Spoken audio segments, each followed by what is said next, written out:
Hello, my name is Mark Boice with Scare Shipless, SoCal, California, and welcome to Rides and Wrecks. What we have here is a really fine 62 Impala. We're getting ready to put disc brakes on this vehicle, the rears this time. And what we're going to do is we're going to do an open box, see how it looks, how it's packaged and everything. We're going to check our instructions, make sure it's the right application before we start taking this baby apart. Let's see what's in the gift of disc brakes, yeah. So let's inspect our parts. First of all, we have disc drum. We need to change our master cylinder to a disc along with our proportioning valve. The kit came complete with it. Looks like it has the lines in there, the bracket, the proportioning valve, and our master cylinder.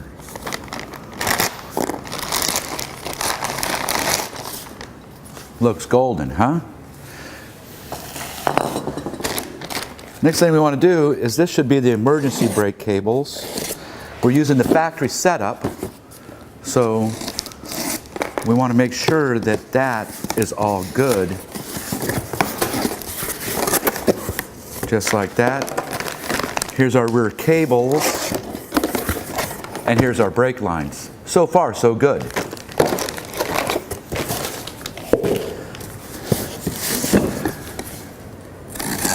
I'm going to check our box. And you can see everything's packed all nice and neatly with our instruction sheet right up front. We're going to want to check the application. We do not want to start this project unless we have the right kit for the correct car and axle.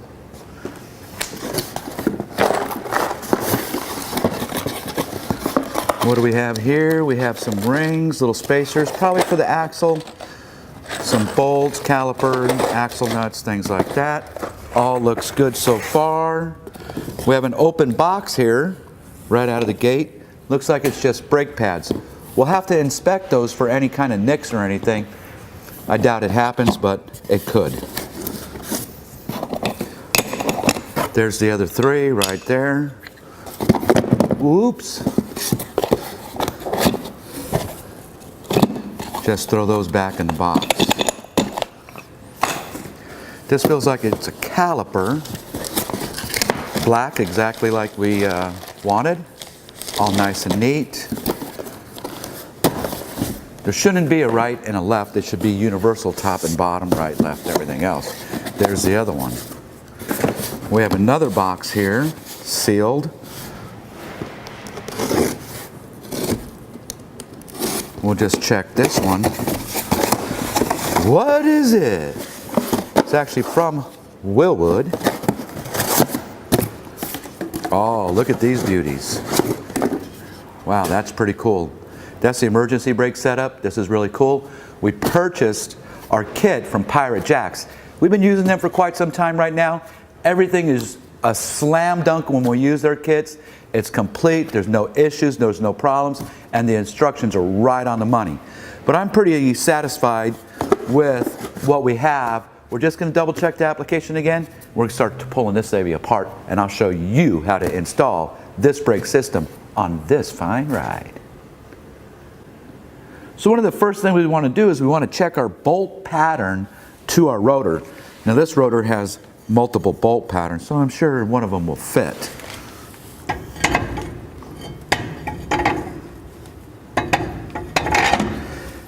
Next thing we want to do is we want to check our stud diameter size.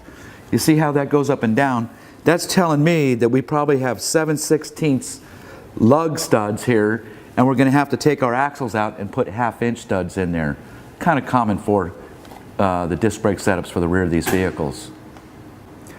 Okay, now what we're going to do is we're going to remove our drum brake system, our emergency brake cables. We're going to pull our axles out, and we're going to get this ready to actually start installing our disc brake setup.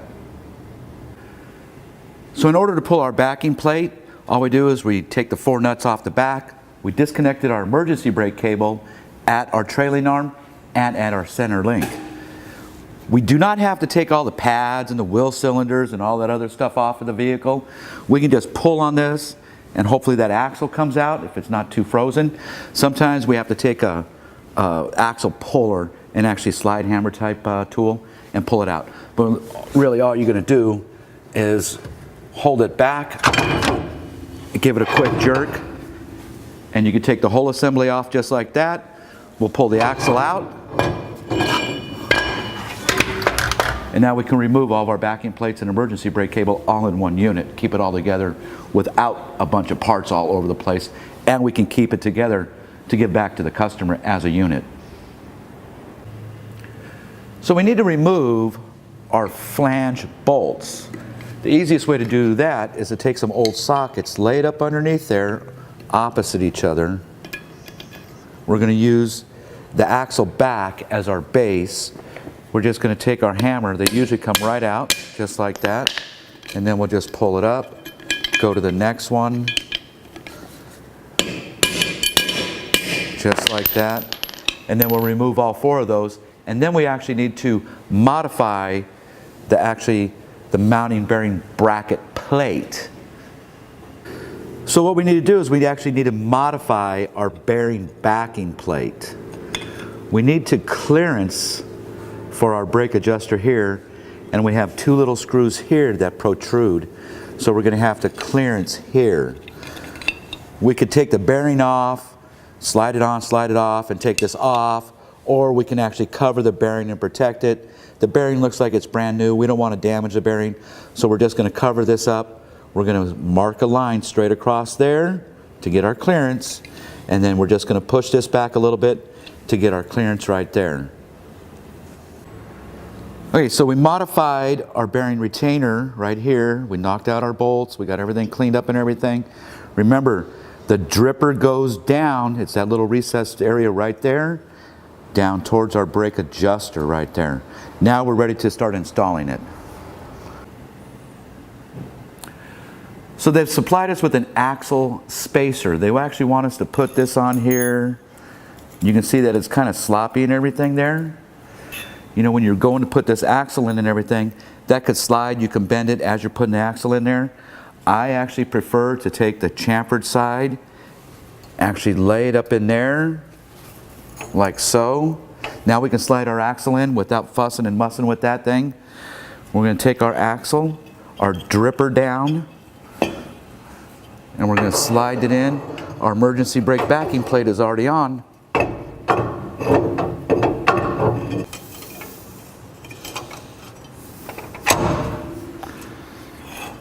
And now we're ready to actually install all of our bolts. Okay, so it was a little difficult getting back here to actually get the nut and the flat washer on there. We ended up using a flex magnet. We put the washer in there on top of there. We're able to feed this down through there and then start it and tighten it all up and everything. That was a little bit challenging on this. Some axles actually have holes in them to access those nuts. This one didn't have it, so we kind of fought it. Maybe your axle has holes in it. Maybe you have an aftermarket axle. They may have holes in there. It would be a lot easier than what we just went through. But that's what we used. Magnet, washer, feed it through, get it started, and tighten it up to 40 pounds. So we did. We got our emergency brakes in there and everything. We put on our rotor. What they wanted us to do now is to make sure it's tight, it's centered, all right? And now what we're going to do is we're going to shim our caliper right and left to center it to the rotor. They gave us these shims. They want us to start off with 2 on each bolt. And then we're just going to go ahead, and that's going to be our starting point to install this. So we have our shims behind our bolts right here. What we want to do is we want to tighten them up. We can do it finger tight right now. What we want to do is we want to check for center here. The easiest way to do that is to actually drop in the disc brake pads on each side.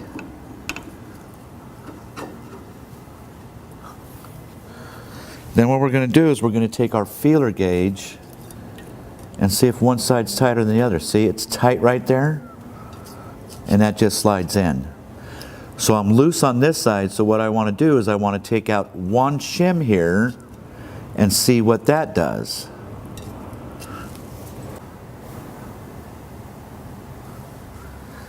So I took out one of the shims.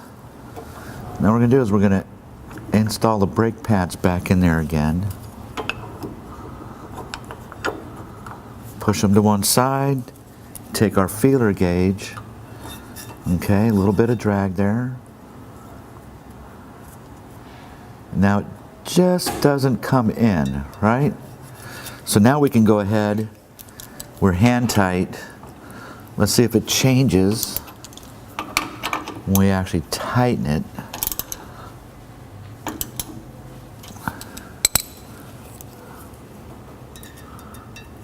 We're a little looser now on that side, and we're really tight on that side. Let's split that. That's goes in there. I got two of them right there. Two here, only one there. So let's go ahead and take out the last shim and see where we're at. So we have no shims. We're all tightened up and everything. We're going to take our feeler gauge. A little bit of drag there at the bottom. It's kind of loose there. Tight. Still kind of loose.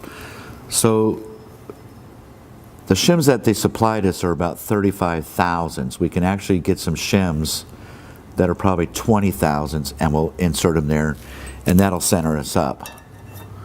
You need to get it kind of close, but it's not important that it's absolutely perfectly close. Okay, so we put our 20 thousandths shim between here on the top. We got our feeler gauge. Our feeler gauge does a little bit of a difference. This one's a little bit tighter, maybe 2 or 3 thousandths. That's not going to hurt anything. Once these brake shoes start seating in against the rotor, that's all good. What we're going to do is we're going to secure our brake shoes and our caliper. What we want to make sure is that there's enough clearance between the end of the bolts, the caliper bolt, so it doesn't actually touch. There's got to be adequate clearance. You can always put a shim on this side to pull it back, but you definitely don't want that bolt touching that rotor, because that could be a disaster immediately.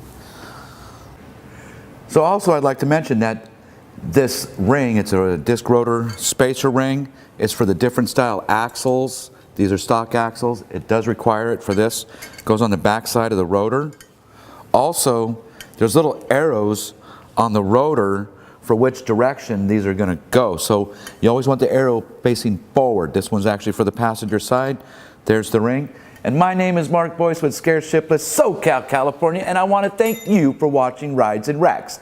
And remember to subscribe to our channel for some cool tips, tricks, and brake installs with Wilwood and Pirate Jacks. He's our man. Arrgh.